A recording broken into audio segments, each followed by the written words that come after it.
ഈ രക്ഷ എന്നേക്കുമുള്ളതാണ്. ഇത് ഉറപ്പുള്ളത്. നീ ഏതെല്ലാം കാര്യങ്ങൾ പറഞ്ഞാലും ഇതിന് മാറ്റമേ ഇല്ല. നമ്മുടെ ദൈവത്തിന്റെ വചനത്തിന് ഉവെന്ന് പറഞ്ഞാൽ ഉവെന്നും ഇല്ല എന്ന് പറഞ്ഞാൽ ഇല്ല എന്ന് തന്നെയുമാകയാൽ നമുക്ക് അവിശ്വസിക്കേണ്ട കാര്യമില്ല. അതാണ് വിശ്വാസികൾ. വിശ്വാസികളെ മനസ്സിലായോ? വിശ്വാസികൾ എന്ന് പറഞ്ഞാൽ ആരാണ്? വിശ്വാസികൾ എന്ന് പറഞ്ഞാൽ എന്താണ്? എനിക്കൊരു അസുഖം ഉണ്ടായി, അത് മാറും, അത് ഇപ്പൊ തന്നെ മാറും എന്ന് ഞാൻ വിശ്വസിക്കുന്നു. അത് മാറുന്നു, ഇല്ലെങ്കിൽ ചിലപ്പോൾ മാറത്തില്ല. അപ്പോൾ അത് വിശ്വസിക്കുന്നതിനേക്കാൾ ഉപരിയായി എന്റെ കർത്താവ് എന്നെ ഞാൻ ഉരുവാകുന്നതിന് മുമ്പേ അവന്റെ സന്നിധിയിൽ വിശുദ്ധനായി നിഷ്കളങ്കനായി ദൈവത്തിന്റെ സഭയിലെ ഒരംഗത്വം എനിക്ക് വേണ്ടി ദൈവം ഒരുക്കിയിരുന്നു. അതിനുവേണ്ടി എന്റെ പ്രിയ കർത്താവ് ഭൂമിയിൽ വന്ന് എനിക്ക് വേണ്ടി ഏകയാഗമായി തീർന്നു. അവൻ എന്നെ രക്ഷിച്ചു, അത് ഡിക്ലെയർ ചെയ്തു, അത് ഞാൻ ഒരിക്കൽ അനുഭവിച്ചു. അതാണ് എന്റെ വിശ്വാസം. ഈ വിശ്വസിക്കുന്നവരെയാണ് കാരണനാഥൻ കേൾക്കുമ്പോൾ കർത്താവ് മധ്യാകാശത്തിൽ വരുമ്പോൾ അവൻ എടുക്കപ്പെടുന്നത്. ഈ വിശ്വാസമുള്ളവരാണ് എടുക്കപ്പെടുന്നത്. ഇവിടെ വീട് കിട്ടുമെന്ന് വിശ്വസിക്കുന്നത് കൊണ്ട് വലിയ കുഴപ്പമൊന്നുമില്ല.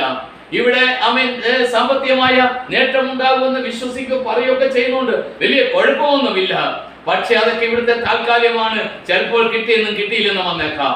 എന്നാൽ ദൈവം നമുക്ക് അത് നിത്യമാണ്, അത് ഉറപ്പാണ്, അതിലേക്കുള്ളതാണ്. ഈ വിശ്വാസികളെയാണ്, ഈ വിശ്വാസം ജീവിതത്തിലുള്ളവരെയാണ് കർത്താവിന്റെ സഭയിൽ അക്ഷരീയമായി ഒരു നാളിൽ നാം അവനോട് കൂടെ ആയിരിക്കുന്നത്.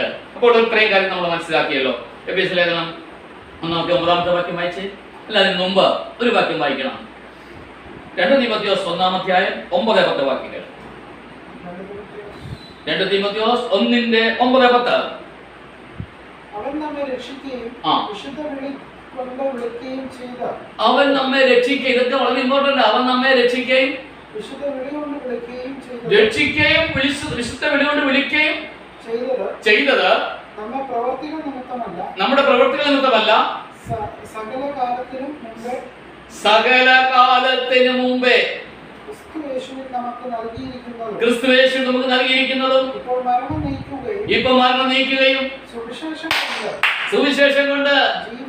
ഓ ഹല്ലേലൂയ! അപ്പോൾ നമുക്ക് സകലകാലത്തിന് മുമ്പേ നമ്മൾ കണ്ടത് ലോകസ്ഥാപനത്തിന് മുന്നമേ. ഇപ്പോൾ നമ്മൾ ഈ വാക്യത്തിൽ വായിച്ചത് സകലകാലത്തിന് മുമ്പേ. ടൈം എന്ന് പറയുന്ന സമയം എന്ന് പറയുന്ന ഒരു സംഭവം ഉണ്ടായിരുന്നു എന്ന് തുടങ്ങി ആ കാലത്തിന് മുമ്പേ അവൻ നമ്മെ കണ്ടിരുന്നു. നമ്മൾ എങ്ങനെ ജീവിക്കണം, നമ്മൾ എത്ര സന്തോഷമായി ജീവിക്കണം, നമ്മൾ എന്തുമാത്രം കർത്താവിന് വേണ്ടി നിലകൊള്ളണം, നമ്മൾ ഓടണ്ടേ, നമുക്ക് പോകണ്ടേ, നമുക്ക് പ്രവർത്തിക്കണ്ടേ, യേശുവിന്റെ മഹത്വമുള്ള ഈ സത്യമായ സുവിശേഷത്തിന്റെ സാരഥികളാകേണ്ടത്. ഇവിടെ പേര് പറയപ്പെടുന്ന സംഘടനകളുടെ സെക്രട്ടറിയോ പ്രസിഡന്റോ ആയില്ലേലും ഒരു കുഴപ്പമില്ല. ഈ സുവിശേഷത്തിന്റെ സാരഥികളാകുവാനാണ് ദൈവം നമ്മളെ കുറിച്ച് ആഗ്രഹിക്കുന്നത്. ഹല്ലേലൂയ. ഇനി വായിക്കാം. എഫേസ്യ ലേഖനം 1-9 വാക്യം. അവനിൽ താൻ മുൻ നിർണയിച്ച തന്റെ പ്രസാദത്തിന് തക്കവണ്ണം തന്റെ ഹിതത്തിന്റെ മർമ്മം നമ്മോട് അറിയിച്ചു. അവന്റെ ഹിതപ്രകാരമുള്ള മുൻനിർണയ പ്രകാരം നമ്മളോട് അറിയിച്ചു. ഈ സുവിശേഷം നമ്മളോട് അറിയിച്ചു. എല്ലാവരോടും ഈ സുവിശേഷം അറിയിക്കുന്നുണ്ട്. എല്ലാവരോടും സുവിശേഷം അറിയിക്കുന്നുണ്ട്, അറിയിച്ചുകൊണ്ടിരിക്കുക. അത് ദൈവത്തിന്റെ ഹിതമാണ്. ഇപ്പൊ നമുക്കൊരു താല്പര്യം ഉണ്ടായി, ദൈവം എനിക്കത് താല്പര്യമാണ്, അല്ലെ സഹോദരന്മാരായ ദൈവദാസന്മാരായ നമുക്ക് ദൈവം തന്ന ഒരു താല്പര്യമാണ്, നമുക്ക് ഒരു ഹിതം എന്ന് പറഞ്ഞാൽ ഇതിന്റെ ഇഷ്ടം, അങ്ങനെ ഒരു ബൈബിൾ സ്റ്റഡിയൊക്കെ ചെയ്യണമെന്ന്. അപ്പൊ അതുപോലെ ദൈവത്തിന്റെ ഒരു ഹിതമാണ് ഈ സുവിശേഷം എല്ലായിടത്തും അറിയിക്കപ്പെടണം. എന്നിട്ട് അത് കേട്ട് വിശ്വസിക്കുന്നവർ എന്ത് ചെയ്യണം? ഈ രക്ഷയിലേക്ക് വരണം. അത് ദൈവം വെച്ചിരിക്കുന്ന ഒരു പ്രമാണം, അതിന് അഴിവില്ല. എങ്ങനെയെങ്കിലും ചാടിക്കറി സഭയിൽ കയറാൻ പറ്റില്ല, ആരെ കൊണ്ടും പറ്റില്ല. ഈ ലോകം മുഴുവൻ കൂടെ ഉരുട്ടി കൊടുത്ത് ആർക്കാ കൊടുക്കുന്നത്? ഈ സഭയിൽ ചേരാൻ പറ്റില്ല. ഈ സഭയിൽ ചേരുന്നത് ദൈവത്തിന്റെ മുൻനിർണയത്തിൽ ദൈവം കണ്ടിരിക്കുന്ന എല്ലാ വ്യക്തികളെയും. അപ്പോൾ നമുക്കൊരു കാര്യം മനസ്സിലാക്കണം, നമ്മുടെ ചുറ്റുപാടുകളിൽ ദൈവത്തിന്റെ പദ്ധതിയിൽപ്പെട്ടവർ ഇനി ഉണ്ടോ? ഉണ്ടായിരിക്കണമല്ലോ. ദൈവം എല്ലാവരെയല്ലേ സ്നേഹിക്കുന്നേ? ദൈവം എല്ലാവർക്കും വേണ്ടിയല്ലേ ജീവനെ വെച്ച് കൊടുത്തത്? നമ്മുടെ കൂടെ ജോലി ചെയ്യുന്നവരോ ചിലപ്പോൾ അവർ ഏതെങ്കിലും ഒരു സഭയുടെ അംഗമായിരിക്കാം, ഇവിടുത്തെ ലോക്കൽ ചർച്ചിന്റെ അംഗമായിരിക്കാം. പക്ഷേ ഈ രക്ഷയുടെ ഈ മഹനീയമായ അനുഭവത്തിൽ എത്തിയിട്ടുണ്ടോ എന്നുള്ളത് ഒരുപക്ഷെ നമുക്ക് അറിയുന്നില്ല. നമ്മുടെ അടുത്തുള്ളവര്, അതിലെ നമ്മുടെ സ്നേഹിതര്, എത്ര പേര് ഇനിയും ദൈവം കണ്ടവരുണ്ട്.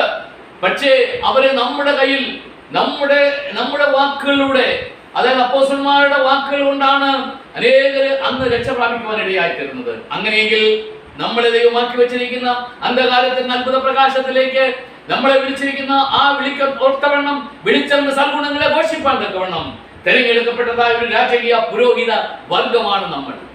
നമ്മുടെ ഒരു ഉത്തരവാദിത്തമുണ്ട്. ഇത്രയും വലിയ രക്ഷ ആർക്കും ഈ ലോകത്തിലെ നന്മ ലഭിക്കുമെന്ന് പറഞ്ഞ് ആരെയും സഭയിലോ സംഘത്തിലോ കൂട്ടുവാനല്ല ദൈവം നമ്മളെ വിളിച്ചിരിക്കുന്നത്. ഈ നിത്യരക്ഷയുടെ ഈ മഹനീയമായ അനുഭവങ്ങളിലേക്കാണ് നമ്മളെ ദൈവം വിളിച്ചത്. നമ്മളും ചെയ്യേണ്ടത് അതാണ്. ഈ ഭൂമിയിലെ താൽക്കാലിക വിടുതലും താൽക്കാലിക അനുഗ്രഹങ്ങളും പറഞ്ഞ് അവരെ ഒരു തരത്തിൽ ഒരു എന്തോ ഒരു അവസ്ഥയിലാക്കി നിർത്തുക എന്നുള്ളതല്ല, മറിച്ച് ഈ സത്യങ്ങൾ വെളിപ്പെടുത്തി അവർക്ക് കൊടുക്കണം. അവരെ കെട്ടഴിച്ചു വിടുക, അവര് സ്വാതന്ത്ര്യത്തിലേക്ക് എത്തട്ടെ. ഈ വിഷയം ഇവിടെ അവസാനിപ്പിക്കുവാൻ താല്പര്യപ്പെടുന്നല്ലോ. ഈ നമ്മൾ യിരെമ്യാ പ്രവാചന പുസ്തകത്തിൽ വായിക്കുമ്പോൾ ഒരു എക്സാമ്പിളാണ് ഞാൻ പറയാൻ ഉദ്ദേശിക്കുന്നത്. എന്താണ്? ഒരു ഉദാഹരണം പറയുവാൻ വേണ്ടി. യിരെമ്യാ പ്രവചന പുസ്തകം പഴയ നിയമത്തില് 1-5 വാക്യത്തിൽ ഒരു പ്രത്യേക കാര്യമുണ്ട്. യിരെമ്യാവ് പ്രവാചകനായിരുന്നു. പ്രവാചകൻ എന്ന് പറഞ്ഞാൽ നമുക്കറിയാം, ദൈവത്തിന്റെ അരുളപ്പാടുകൾ ദൈവത്തിന് പകരം മനുഷ്യരോട് അറിയിക്കുന്ന ആ ഭയങ്കരമായ ദൗത്യം ദൈവം കൊടുത്ത് ഉപയോഗിക്കുന്ന വ്യക്തികളാണ്. യിരെമ്യാ 1:5 നമ്മൾ വായിക്കുന്നത്.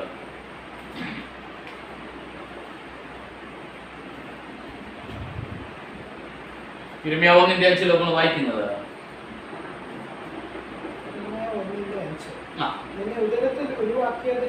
എങ്ങനെയാ? ഒന്ന് വായിച്ചട്ടെ. നിന്നെ ഉദരത്തിൽ ഉരുവാക്കിയതിനു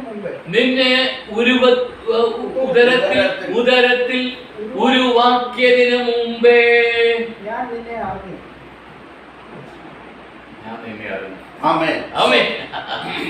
അപ്പൊ ഉരുവാകുന്നതിന് മുമ്പ് നമ്മൾ മുമ്പേ ഇങ്ങനെ ഒരു അഭിപ്രായം, നമ്മുടെ അഭിപ്രായം, നമ്മുടെ അമ്മയുടെ ഉദരത്തിൽ കിടന്നപ്പോൾ നമ്മുടെ ദൈവം കണ്ടു, ശരിയാ, ദൈവത്തിന് കാണാൻ പറ്റും. പക്ഷെ ഇവിടെ നമ്മൾ വായിച്ചത് അതിലും ഉരുവാകുന്നതിന് മുമ്പേ. പിന്നെ വായിക്കാം, നീ ഗർഭപാത്രത്തിൽ നിന്ന് പുറത്തു വന്നതിന് മുമ്പേ. നീ ഗർഭപാത്രത്തിൽ നിന്ന് ഒരു രൂപം പ്രാപിച്ച ഒരു മാംസപിണ്ഡമായി പുറത്തു വരുന്നതിന് മുമ്പേ ഞാൻ നിന്നെ വിശുദ്ധീകരിച്ചു. ജാതികൾക്ക് പ്രവാചകനായി നിയമിച്ചിരിക്കുന്നു. യിരെമ്യാവിനെ കുറിച്ചുള്ള ദൈവത്തിന്റെ അരുളപ്പാടാണ്. നീ ഉദരത്തിൽ ഉരുവാകുന്നതിന് മുമ്പ്, അഥവാ നീ ഒരു മാംസപിണ്ഡമായി കൊച്ചു കുഞ്ഞായിട്ട് അമ്മയുടെ ഉദരത്തിൽ നിന്ന് പുറത്ത് വരുന്നതിന് മുമ്പേ ഞാൻ നിന്നെ വിളിച്ചോന്നല്ല. ഞാൻ നിന്നെ വിളിച്ചോന്നല്ല, ഞാൻ നിന്നെ കണ്ടിരുന്നൊന്നുമല്ല. പിന്നെ എന്താണ്? ഞാൻ നിന്നെ അറിഞ്ഞ് ഞാൻ നിന്നെ വിശുദ്ധീകരിച്ചിരുന്നു. അപ്പൊ എവിടെയാ തുടങ്ങിയേ?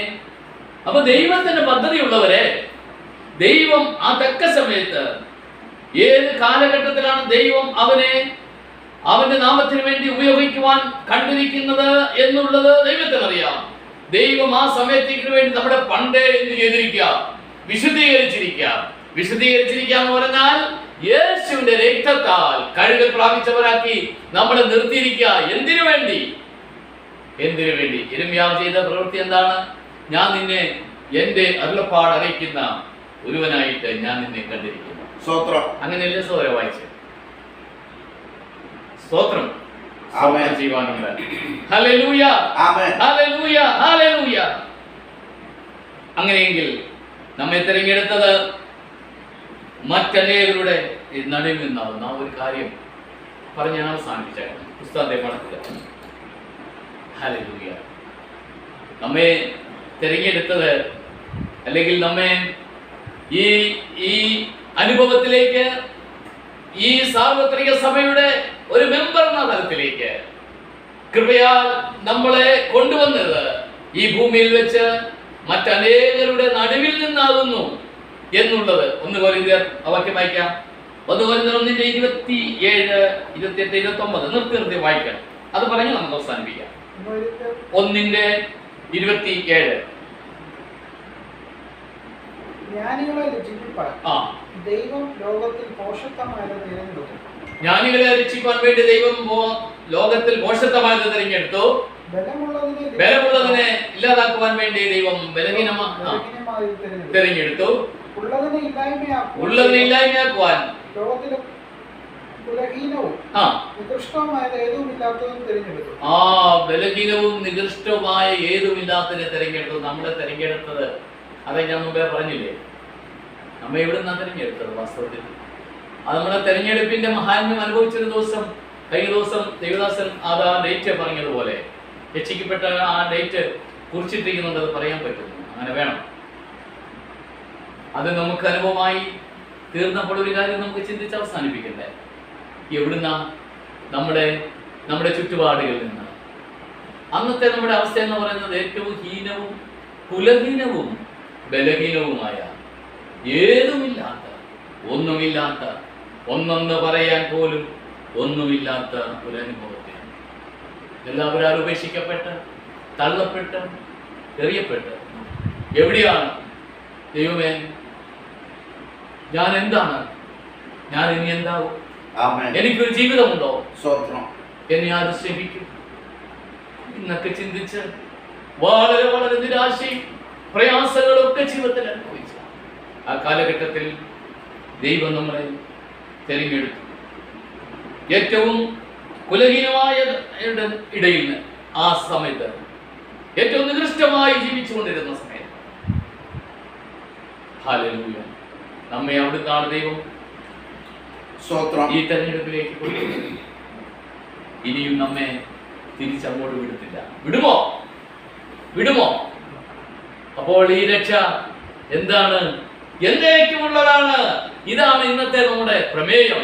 ഇതാണ് ഇന്ന് നമ്മൾ ചിന്തിച്ചതായ ഏറ്റവും കാതലായ കാര്യം. എനിക്ക് ദൈവം നൽകിയ രക്ഷ അത് എന്നേക്കുമുള്ളതാണ്. എന്നെ ഏറ്റവും ബലഹീനവും നികൃഷ്ടവും ഏതുമില്ലാത്തതിന്റെ നടുവിൽ നിന്ന് എന്നെ ദൈവം അവന് വേണ്ടി തെരഞ്ഞെടുത്ത് അവന്റെ സഭയിലാക്കി വെച്ച് ഇനിയും എന്നെ എന്റെ ദൈവം അങ്ങോട്ടേക്ക് തിരിച്ചു വിടത്തില്ല. എന്റെ ദൈവം വിശ്വസ്തനാണ്. എന്റെ ദൈവം എന്നെ സ്നേഹിക്കുന്നു. അതുകൊണ്ട് നമുക്ക് നമ്മുടെ കർത്താവിനെ അധികമായി സ്നേഹിക്കാം. I love you Jesus. യേശുവിനെ നമുക്ക് സ്നേഹിക്കാം. യേശു നമുക്ക് വേണ്ടി എന്തുമാത്രം കാര്യങ്ങളാണ്. ദൈവം അതിൽ ബാക്കി കാര്യങ്ങൾ തുടർന്ന് കർത്താവിന്റെ താമസമുണ്ട് നമുക്ക് ചിന്തിക്കുവാൻ കർത്താവ് ഇടവരുത്തട്ടെ. ഇതുവരെയും ദൈവവചനം ശ്രദ്ധയോടെ ശ്രമിച്ച നിങ്ങൾ ഓരോരുത്തരെയും കർത്താവ് ധാരാളമായി അനുഗ്രഹിക്കട്ടെ എന്നുള്ള വാക്കുകളോടുകൂടെ ഞാൻ താൽക്കാലികമായി ഇവിടെ ഉപസംഹരിക്കുന്നു. കർത്താവിന്റെ വിലയേറിയ നാമം വാഴ്ത്തട്ടെ.